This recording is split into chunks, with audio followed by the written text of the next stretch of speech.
You'll really have much more fun. Hi, folks. I'm talking to my Instagram crew here. Everyone who's on Instagram, please go to Facebook, CNY Fertility Facebook. Hi, good to see the kisses. Hi, folks here. This is on StreamYard or Facebook.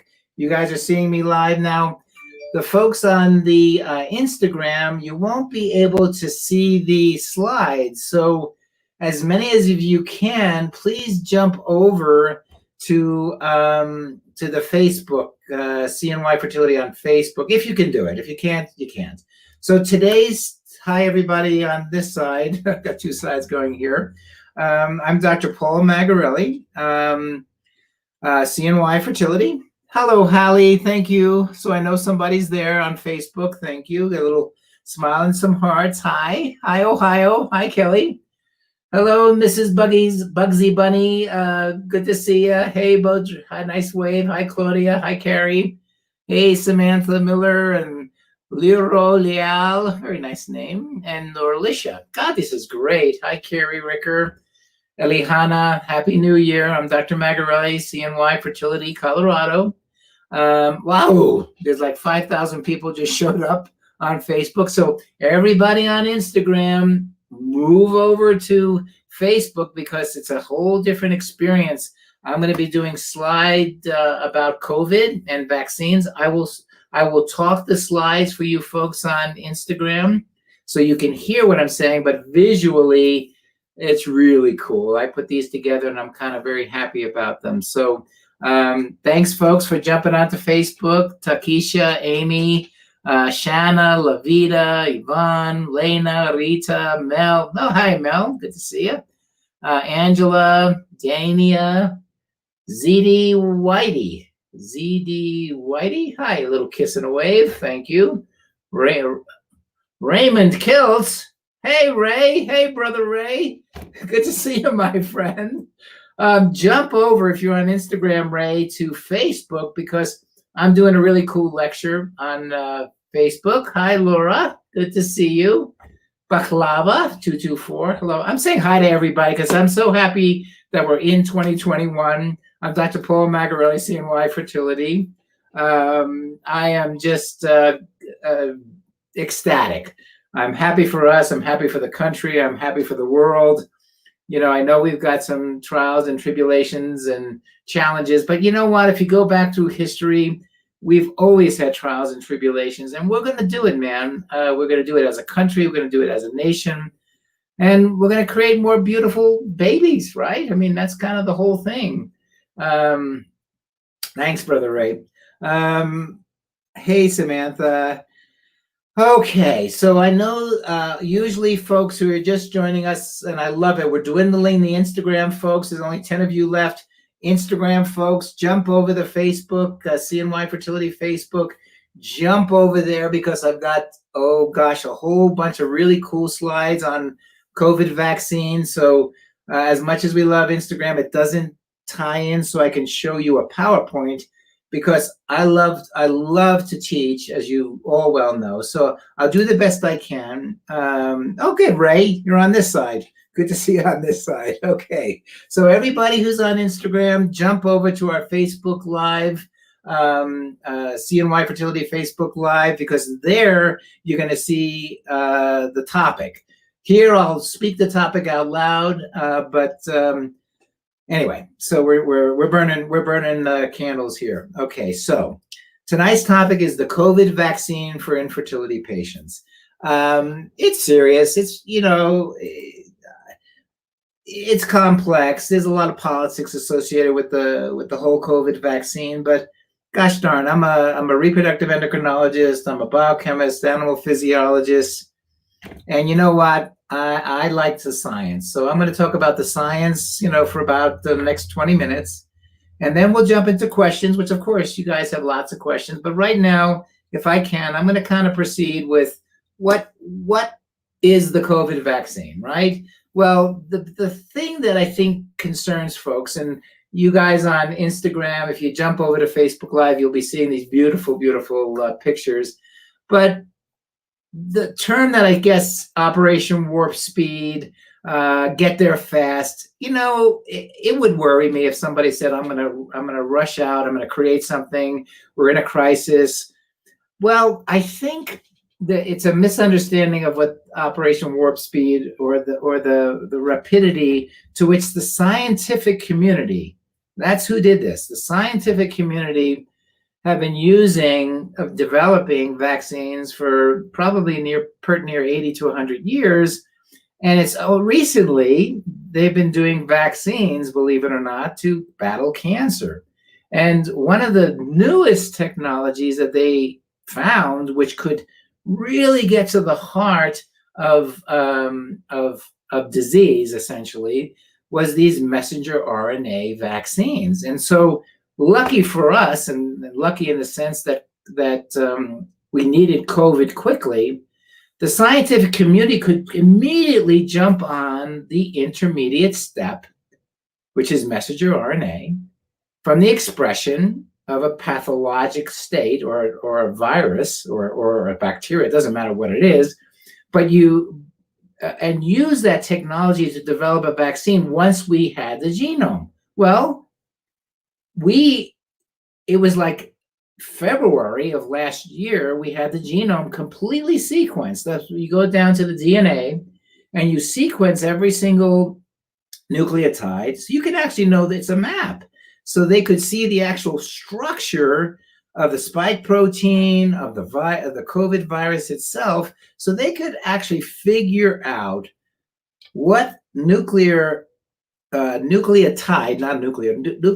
sequence would create that part of the virus that invades the cell, which is the spike protein. So when you look at the COVID virus, it's kind of a circle with all these spikes on it. Well, without those spikes, they can't invade anything. It bounces off the wall, falls down. With those spikes, it could go to any cell and just basically penetrate it, thinking of it like as a sharp point from which to invade the cell. Now, you folks on Instagram can't see these slides, so you folks on Instagram, jump over to Facebook as best you can. This is Dr. Magarelli, because I'm going to be talking about the COVID vaccine, but then I'll come back and ask questions. So jump over to Facebook. So they quickly developed. Why? Because they had the technology already. They quickly developed at warp speed because they had the genome, but nothing else was quick. These are decade-long developing scientific principles that were used to create these vaccines for other things. So we're going to talk about the development of the vaccine, types that are available, the risks that we know are associated with the vaccines. We're going to talk about pregnant women. Yes, pregnant women should talk about it. We're going to be talking about people in fertility treatments. Yes, fertility people should get the vaccine. We're going to be talking about people who just conceived. Yes, they should get the vaccine. And I'm hoping just the logic of it makes sense to you all as we go through this. So let's talk about a clinical trial very quickly. And a clinical trial, in order to meet our governments, and this is true for most parts of the world, there are 4 phases. The first phase is let's get some healthy volunteers and determine is the vaccine safe? Are there any serious side effects? That's right a minute. This is phase 1. We're now in phase 4. So this is phase 1. So is it safe? Are there any serious side effects? How does the vaccine dose relate to those side effects? More, better, less better? Is the vaccine actually doing what we're asking it to? And what do we want a vaccine to do? Create an immune response. Our bodies are amazing at battling every single day viruses, the cold virus, the herpes virus, hepatitis viruses, bacteria. We have an immune response to things for safety. So, and Angela, we just started. We just started here. Phase 1, we make sure it's safe. Phase 2, you get volunteers, right?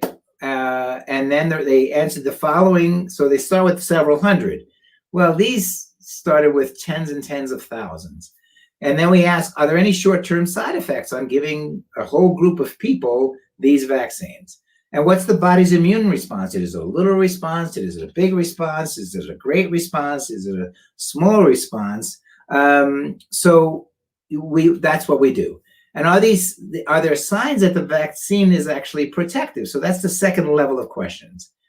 Now, the third phase, which is before you can introduce this to the rest of the world, is how do the disease rates compare between people who get the vaccine and those who don't?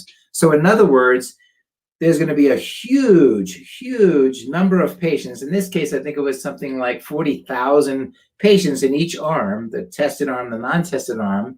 And we start to see, are there differences in A, the prevention of the disease, and B, in the treatment of the disease? Because that's what vaccines are for. Do they prevent or do they treat?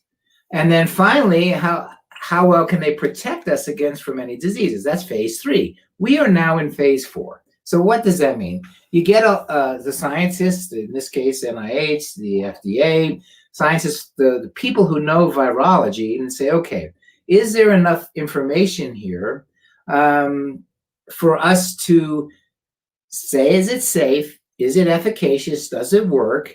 And can we put it out to the general public because we're in a crisis? That's the difference, because typically, vaccines are made and it takes, years for them to get into the systems. But when you're in a crisis and hundreds of thousands and millions of people are dying, you kind of have to decide, do we have enough information? No area of medicine is perfect, even fertility. No area of medicine is perfect, but there's enough information that they felt, yes, this is efficacious, this is safe. So they did it.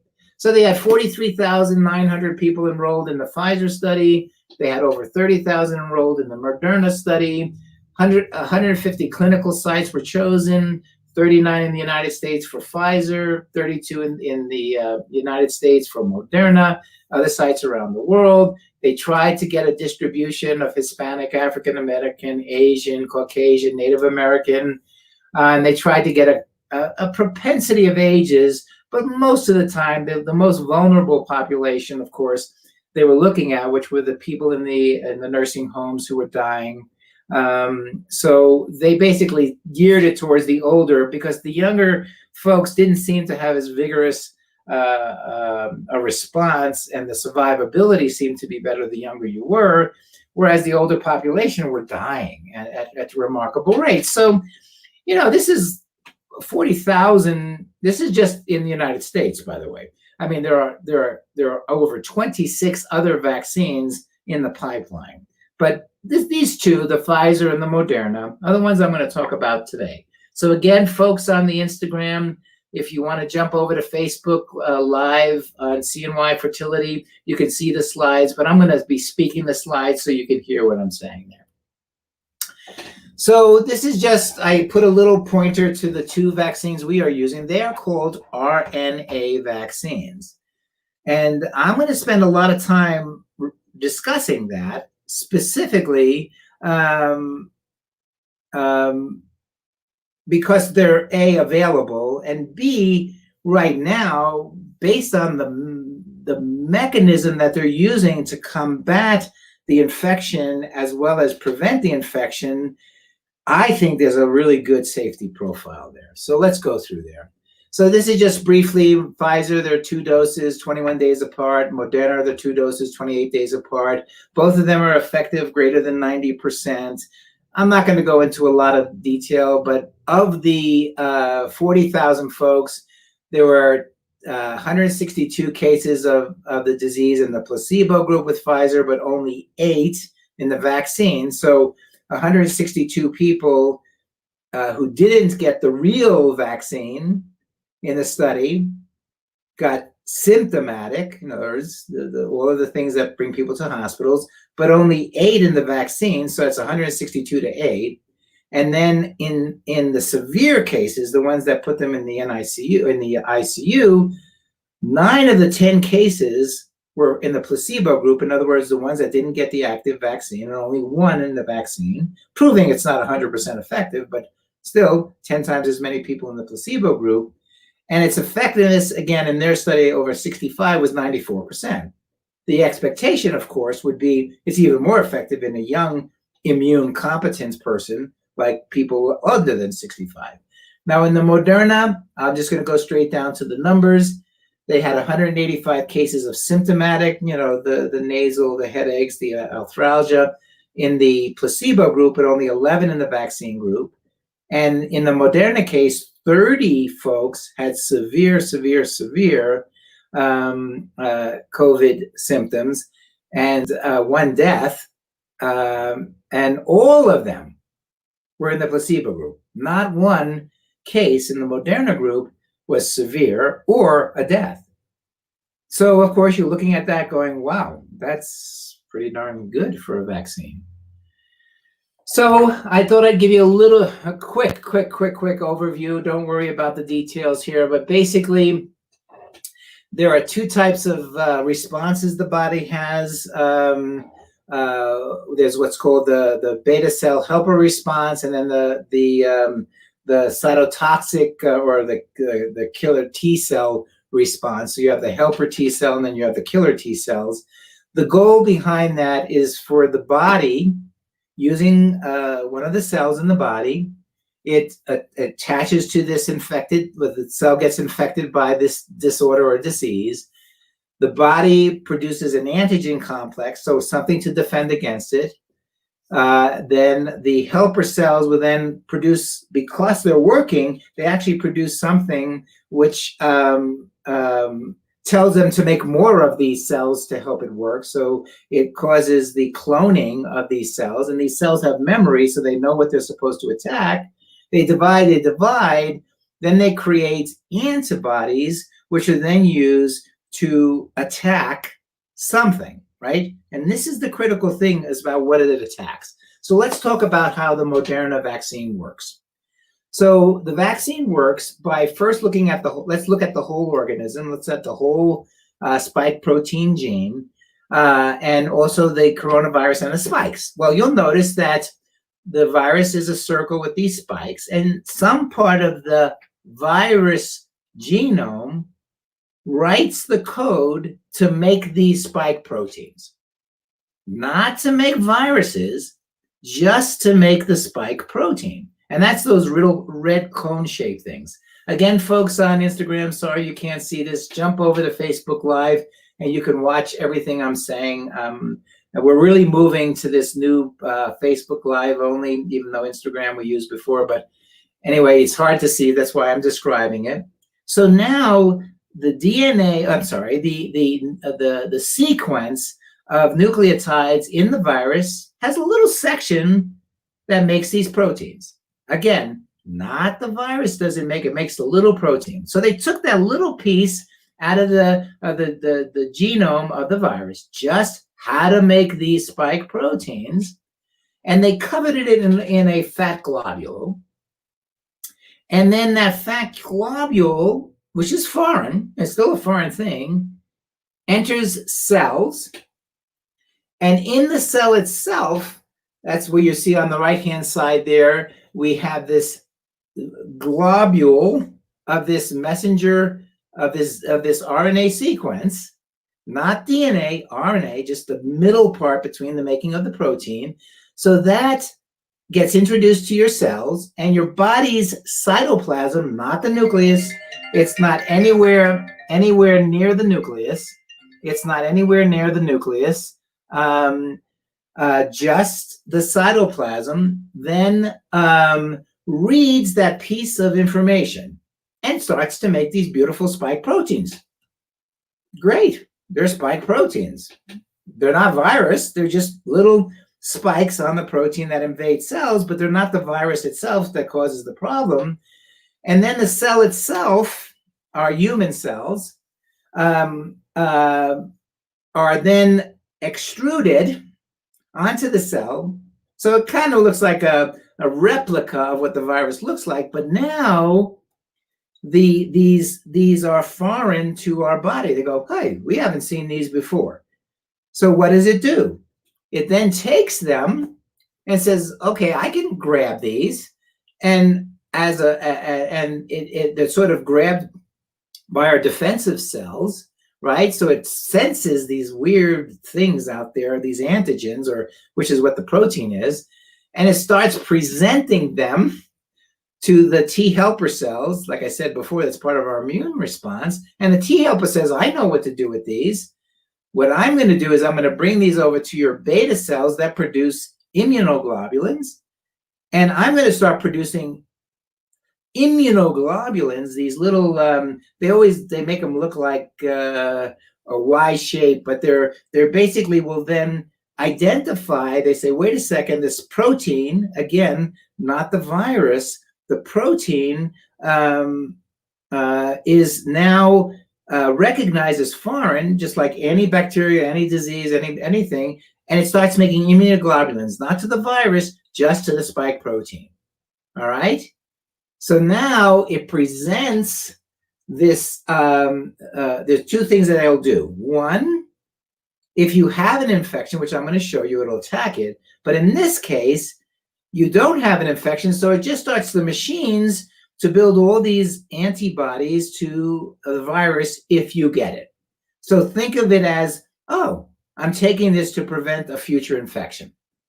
All right, that's kind of stage one, the helper stage. Make as many of these antibodies, float them around.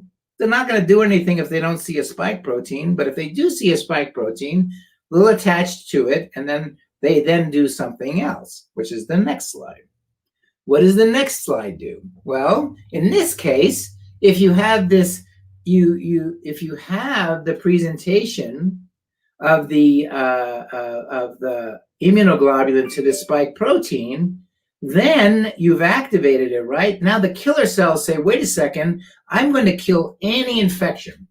I'm going to kill any infection that gets presented. I'm not going to kill myself because I'm not a spike protein guy, but or my cells aren't.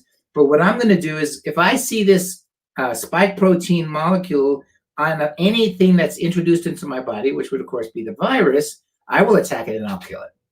So it both by having the immunoglobulins, you'll bind basically the virus as it tries to attack your cell and immobilize it. In other words, if you strip off the ability of the COVID virus spikes to penetrate a cell because they're covered with antibodies, then it can't get in. It can't get into the cell and infect the cell. Or if you see the virus particle come with these spike proteins, you'll attack it and present it to the killer cells and say, hey, we don't want this. Let's kill this cell, as this organism or whatever it is that's coming in. Well, that's a lot of information. So the American Society for Reproductive Medicine came out with a presentation statement, which basically says the task force does not recommend withholding the vaccine from patients who are planning to conceive, who are currently pregnant, or even those that are breastfeeding, right? And then step two is patients undergoing fertility treatment and pregnant patients should be encouraged to receive the vaccination based on their eligibility criteria, phase 1, phase 2, 1B, 1C, etc. So what about side effects? I mean, so we have a recommendation, we have a process, but what about potential side effects? Well, the ones they can pretty much guarantee, and again, anybody on Instagram, we're doing a presentation on COVID. So if you want to come over and watch it, great, and then come back to Instagram. I'm going to keep the Instagram on. The effects you should expect are fever, headaches, and muscle aches. That's basically what they expect. And some people are having it, some people aren't. Not everyone gets that kind of a response. Some people, they walk away, nothing happens. Some people spend a day in bed like they have the flu, and then they're back to work the next day. So we have a generalizable response to it that's consistent with any vaccination that people do get. All righty. So those are the risks that are associated with it. So key, and to me, the key is I'm going to go back, and this is what makes me feel safer. If you look at this slide in the bottom right, you see that this little fragment of nucleotides that makes the protein. Think of the spike protein as a bullet and the virus as a gun. Bullets are not going to do anything.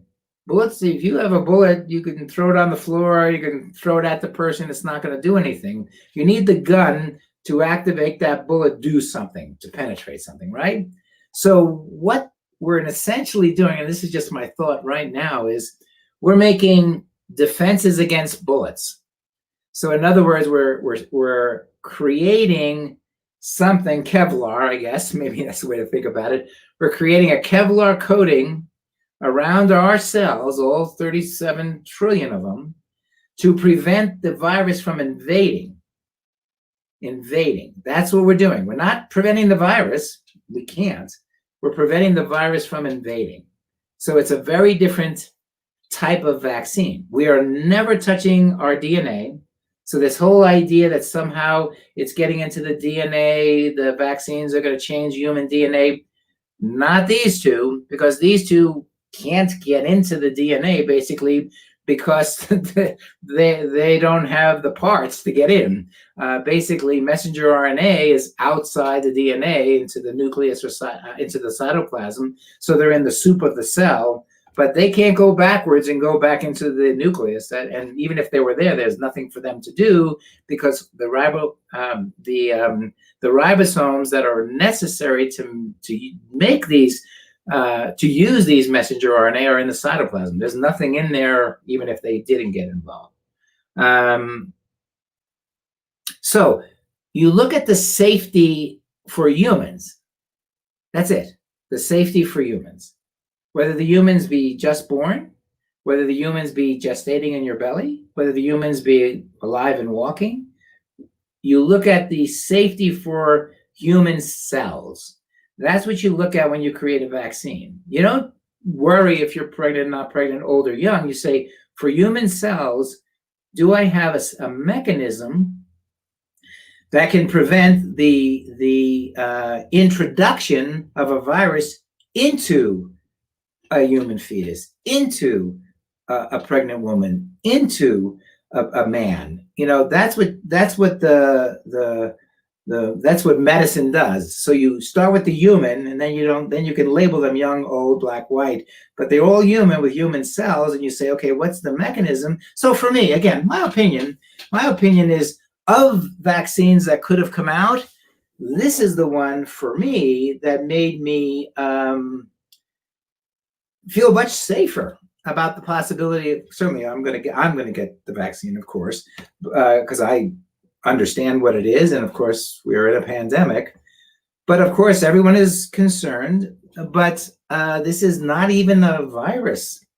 This vaccine is not even a virus. It's a piece of a protein that's, like I said, it's a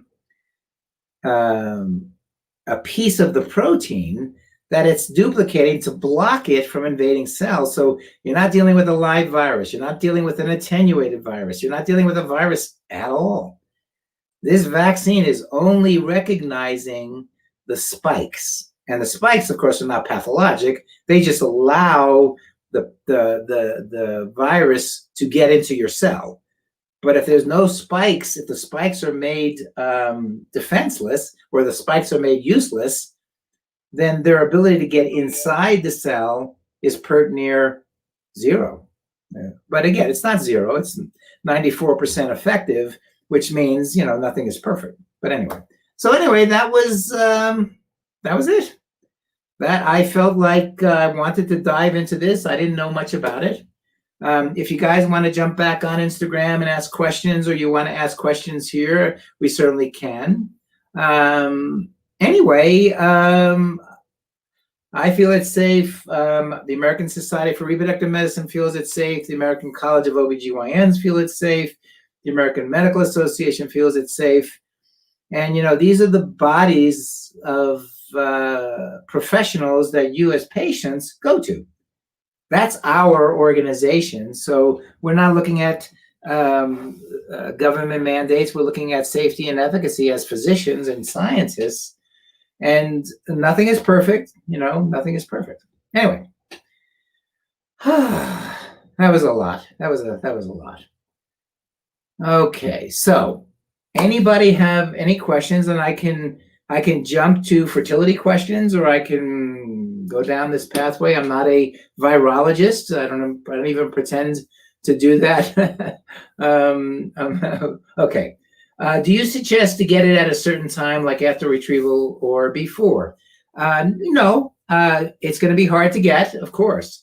So if you are in line to get it, please get it if you can. If the vaccine triggers killer cells to be activated to kill the virus, what happens when we are on all of the transfer meds that suppress the immune system? Leslie, fantastic question.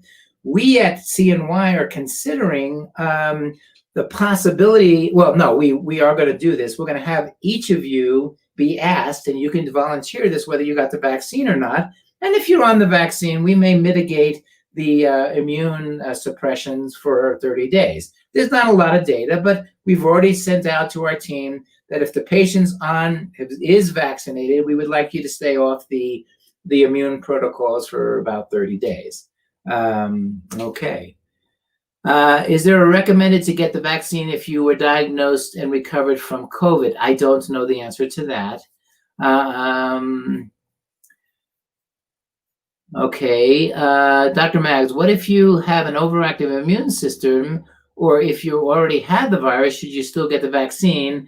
Well, remember, there are folks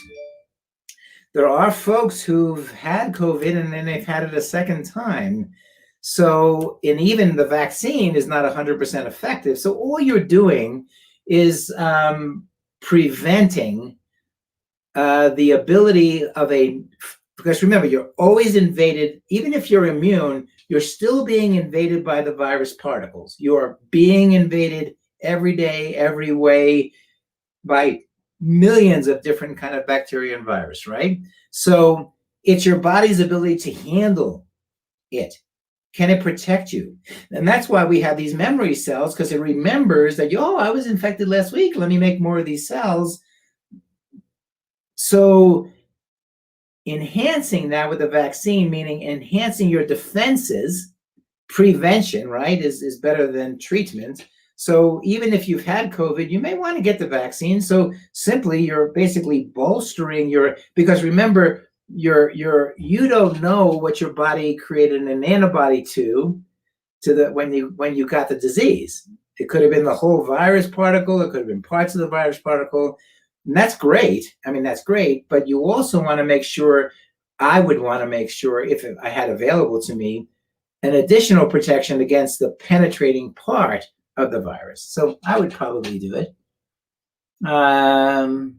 If you have had COVID that is being requested, they're asking us, the question was, let other people who haven't had COVID get the vaccine first. I think that's polite. Do you know by now if we need the vaccine on a yearly basis? No one knows anything about that. No one knows that. Is there a certain time during pregnancy you should receive the vaccine? It just says any pregnant person, any lactating person, any person in treatment. Will the vaccine affect the IVF cycle? Certainly not enough data. I can't see how, but certainly not enough data for us to give an answer.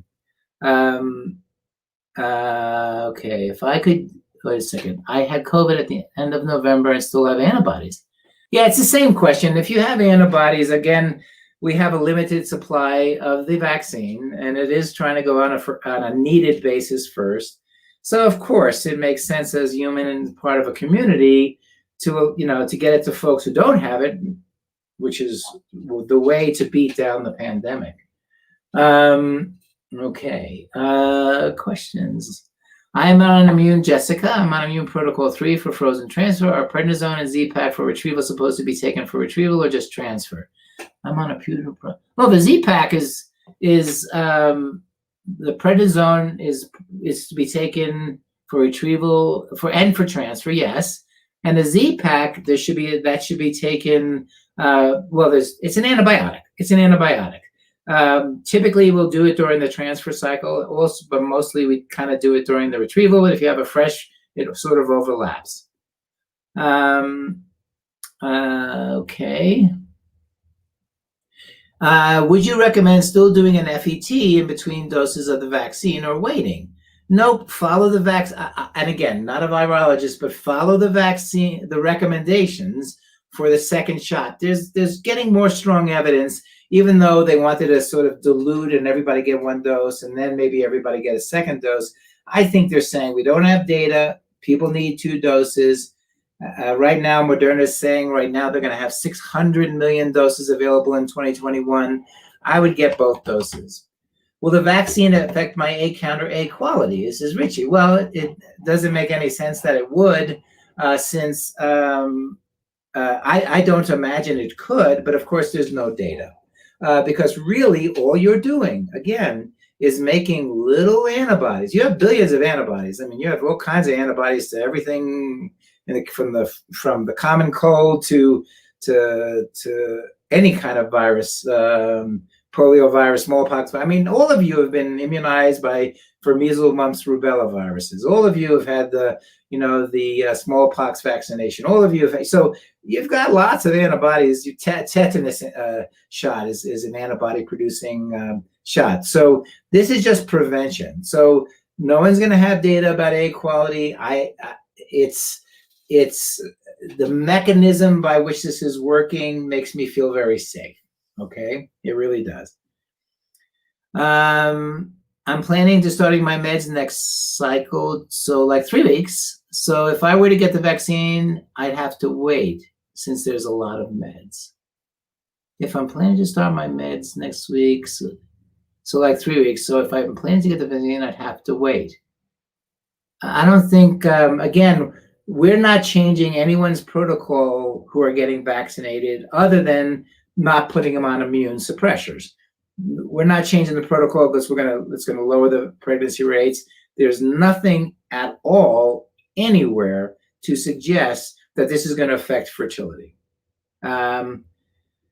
Okay, is there any way you can share the slides? I'm a nurse for primary care office and they would love to hear your opinion. Well, these slides are on Facebook Live. They can go this is Barbara Ann. Absolutely, this is going to be, uploaded to our, and yeah, you please share it. Does any of this component of this vaccine cross the placenta? And if so, are the TMB cells of the growing embryo prepared to do their jobs? Are these cells in development? Okay, what would it matter? I'm a clunky Jasmine. I'm not sure I'm understanding the question.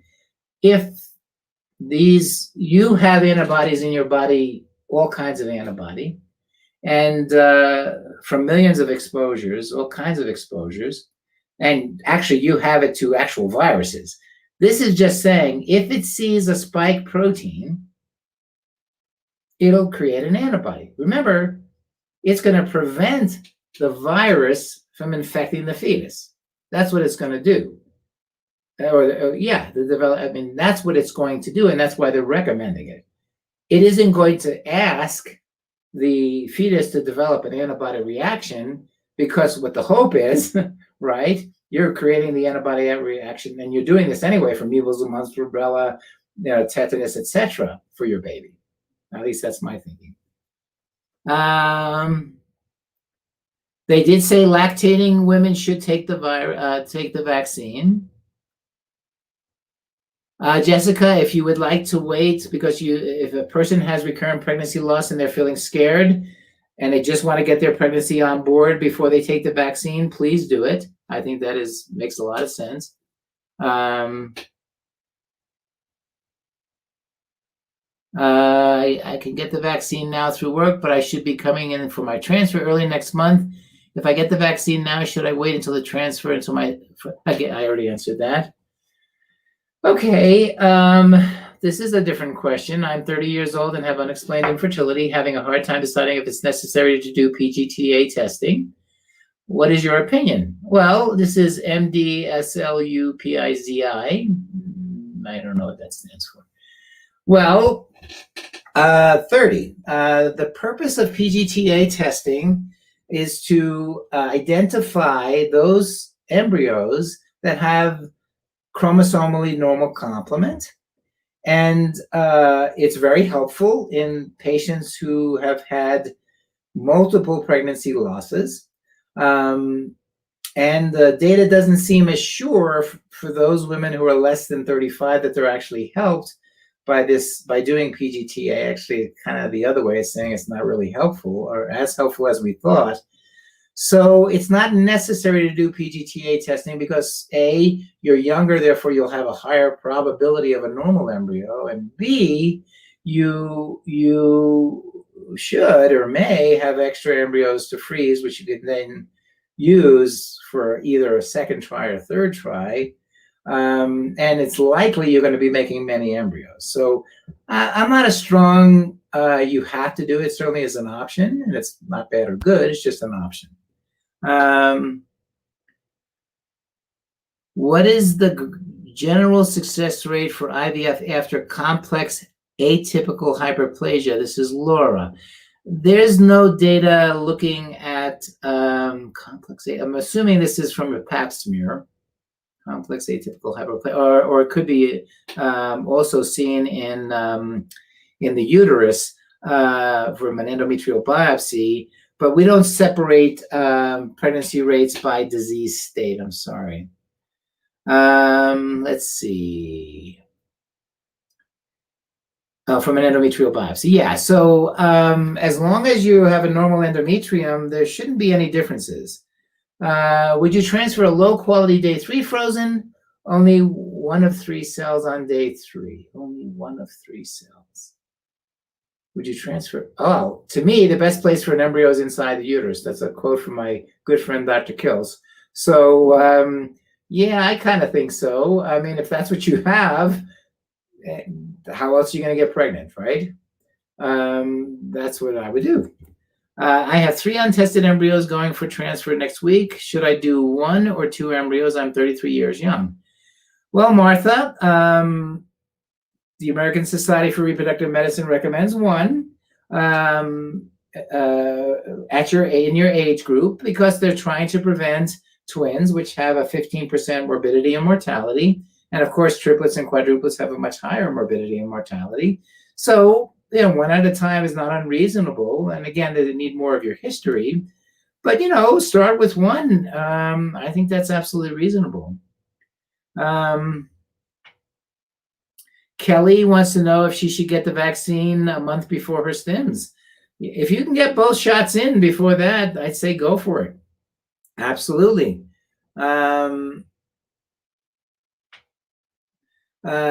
It says here by Caitlin, lots of places are telling people no pregnancy attempts for at least 2 months. Sorry, wherever those places are, they're not the American College of OBGYNs, they're not the American Society for Reproductive Medicine, they're not the American Medical Association. So if those places are not one of those, you might want to consider the source. And again, there's a lot of unknowns. There's a lot of unknowns. And this is Martha back. I had a failed fresh. Yeah, put in 2, Martha. I think that's reasonable. If you've had a failed with 1 untested, yeah, it's reasonable to do a second one. And the reason is, in your 30s, about 50% of embryos are chromosomally abnormal, but you can't tell by looking at them. You just sort of, you guess. You say, hey, that's a pretty one, we'll put it in. So if it hasn't worked the first time, the luck says you should get a normal one the second time to implant. Okay, if I can't get the vaccine before transfer, how long should I wait after transfer? Well, Heather, what they're saying, and I don't disagree, getting COVID is way worse than not getting COVID and being vaccinated. So you can test your luck, of course, that you won't get COVID, although I'll tell you what, it's hitting everybody, especially many states it's hitting just about everybody, and you're taking a risk. If you can prevent disease, you prevent it. And it's risky because it's new and it's scary, and the politics of today made it weird. But it isn't weird. It's just basically a medical therapy that's been used for tens of decades in different models, but humans are humans. Okay, so what would you okay, I have a diagnosis of adenomyosis and an abnormally low AMH. I am 32. Is the adenomyosis affecting my AMH? No. AMH is anti-Mullerian hormone that's secreted by your egg follicles. the follicles and the eggs within the active follicles. So adenomyosis is just simply endometriosis that penetrated the wall of the uterus. So they're not related. So and again, simply USA. Yeah. Okay. All right. Is there validity? Okay, I am 39 and having a retrieval next week, multiple pregnancy loss. This is my first retrieval and transfer, so I'm considering transferring 2 if I have 2 embryos. Is this reasonable? Well, Barbara, if you've had multiple losses, I would hope you're doing pre-implantation genetic testing. Hoping you're doing the various immune protocols. It is reasonable to do 2 at 39, especially if they're untested. Why is it that we have to do a consultation with a split cycle with the current patient at CNY? I actually don't know what that means. And should we get the vaccine now, as it will still be April before we can do a consultation? Why do we have to do a consult with a split cycle? I'm not sure what a split cycle is, Elizabeth. I'm sorry. Heather Stafford, or should I just not worry about my transfer or just get the vaccine as soon as possible? That must be from another question. I can't get vaccine before transfer. How long should I wait? I would get vaccinated and as soon as possible. And again, I think if you're not over 70 and you're not a medical worker, it's going to probably be May or April or June or July before most folks get in the infertility population have access to the vaccine. It's just not that available, unfortunately. Is there a specific COVID vaccine that you would recommend over the other? Do you recommend to wait for the Johnson & Johnson single vaccine? You know what? I don't believe, Elizabeth, that you should wait. If you can get the Moderna, it's the same exact. Here's the thing. The Pfizer and the Moderna vaccines are exactly the same mechanism. They both work with a snippet of the RNA that's used to make the spike protein. So it's there. It's there. Okay? It's almost the same. Now, the other vaccines I don't want to talk about because I don't have enough data and they're not out yet. To me, when they come out, I'll probably do an update on this for sure. Okay, Rebecca, I'm on consultation tomorrow and I'm excited. Good, me too. I just had my saline sonogram and it showed that I pretty much have no endometrial layer. I was on the day 66 of my cycle. I don't have a regular cycle without medications. Does CNY do meds to help start a cycle and then hormones once? Absolutely, Rebecca. Your history is classic. You're not ovulating.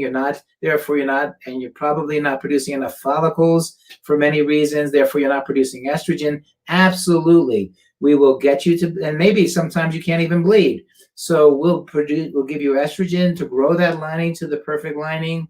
Then we'll give you progesterone to solidify it. Then we'll do the embryo transfer. So that's kind of the process and the plan. Kelly, of course you're worried about the vaccine affecting your body and your eggs and your uterus and your sperm and the embryo and the baby and your heart and your lungs and your brain.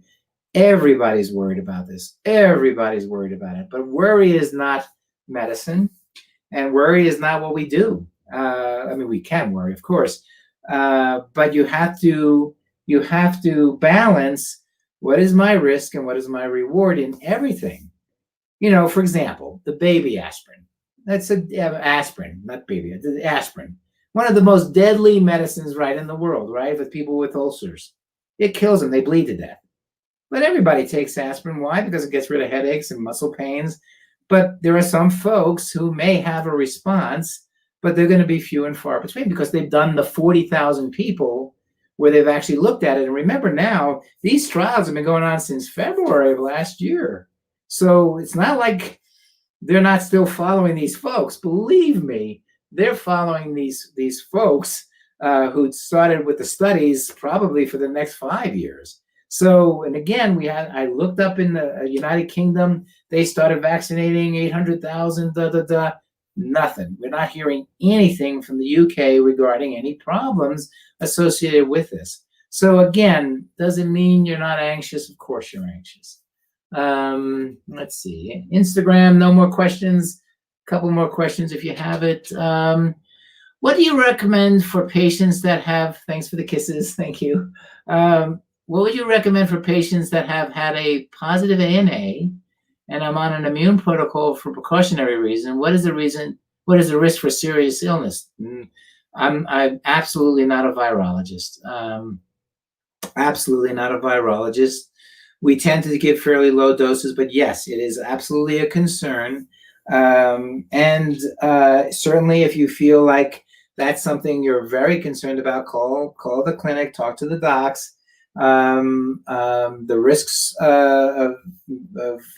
we're always balancing, but yes, any kind of protocols that are going to affect the immune system, you may consider either discontinuing them or understanding that there is a low risk. Pamela, is there a way to improve a low AMH? Nope. AMHs are a gas gauge. They tell you how much eggs are in the tank.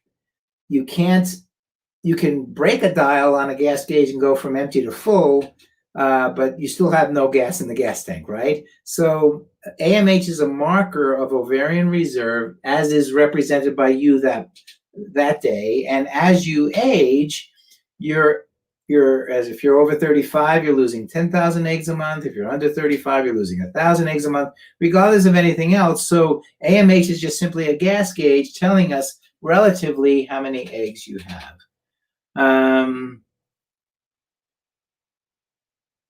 Oh, thank you, Kelly. You're a Brit. And thank you for sharing your story about Britain. Yeah, I've heard no issue. And I looked it up on Google. Not one article, nothing. So I'm feeling very safe because of that. I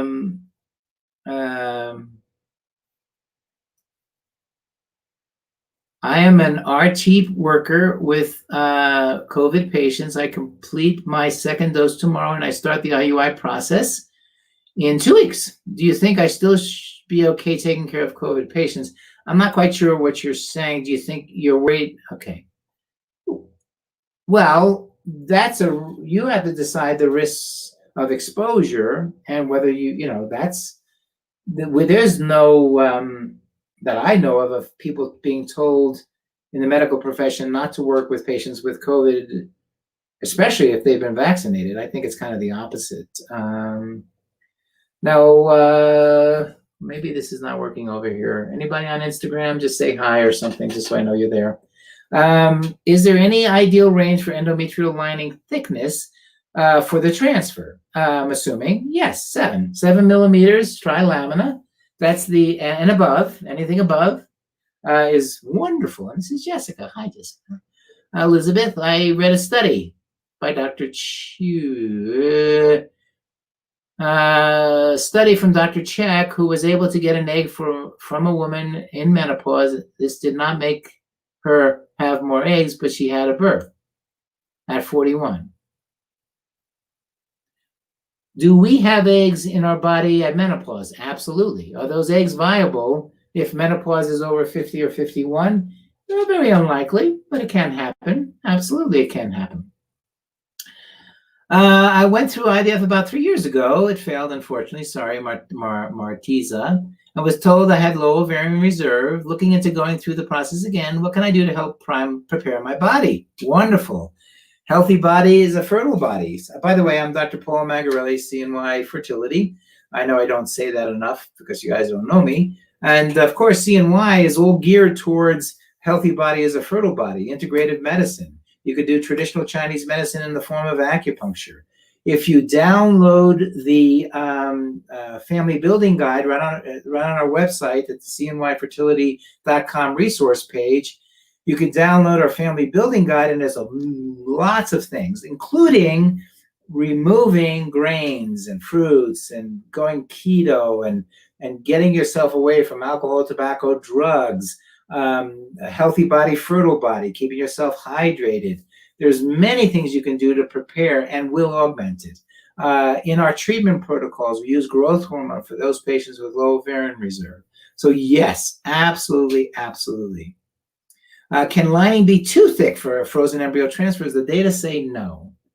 What is the likelihood of getting sperm for ICSI with most recent sperm analysis of 300,000, very good. Osteo baby. Yeah, very good. I think you're answering my question right now. Okay, good, Carrie Lynn. I hope so. I'm going back and forth here. My AMH has been going up after doing ovarian PRP and taking supplements. I'm 44. This is Claudine. Great. Glad you brought that up. What is the PRP? It's plasma-rich protein. It's growth factors. Now, you are not getting more eggs, but you may get more vessels, vascularization, and access to more follicles, because the follicles are on the outside of the ovary, that thin layer like the skin of a peach. That's where the eggs are, not in the meat of the peach, in the stroma. So everything that improves AMH is not making more eggs. It's simply getting access to the eggs you have. Menopausal women have about 5,000 to 10,000 eggs. They do, even at 60, at 70. That doesn't mean they are accessible. So a lot of the acupuncture, a lot of the growth hormone, a lot of the estrays that we give causes what's called neovascularization, new vessels.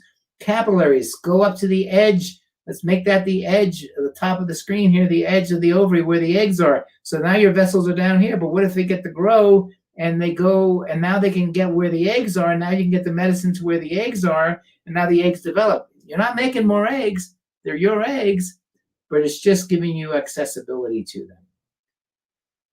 Okay, all righty. I thank you, folks, for tolerating crazy Dr. Magarelli's description of COVID and all the various aspects of it. My intention, my whole intention was to have you folks get a handle, safety and efficacy of the vaccine. It's a handle. We're never going to know the answers. And, we still have questions about vaccines. And there's, and people have lots of strong opinions. And again, mine is not to change your opinion. But, based on these studies, which are huge studies, the Pfizer study and the Moderna study, if you're on the Facebook side, it's reasonable. It's really more than reasonable. It's a gosh darn good mechanism of action, a safe mechanism of action. Like I said, think of this as allowing us to prevent the bullet from penetrating the person or the cell. So if you prevent it from going in, you can't infect the cell, you don't infect the cell, you don't get sick. It's basic biology. So with that, I wish you a fond evening. Thank you for again listening in. I don't know what I'm going to do next week. I'll probably not make it as heady as this one. But again, my goal here is essentially to bring you what I know, and CNY Fertility is looking at this, studying it. If you do have questions, please talk to the docs. There's a lot of great ones. They're all there and available. A lot of great staff. Use the 800 number. We're growing. I'm hiring another doc, Colorado folks. He starts February. I'm so excited. I won't tell you his name until he gets on board and signs the contract, but fingers crossed. Anyway, have a great evening. This is Dr. Paul Magarelli, CNY Fertility. Thank you for joining me, and I wish you a happy new year, health, and fertility. Take care, everybody. Bye-bye.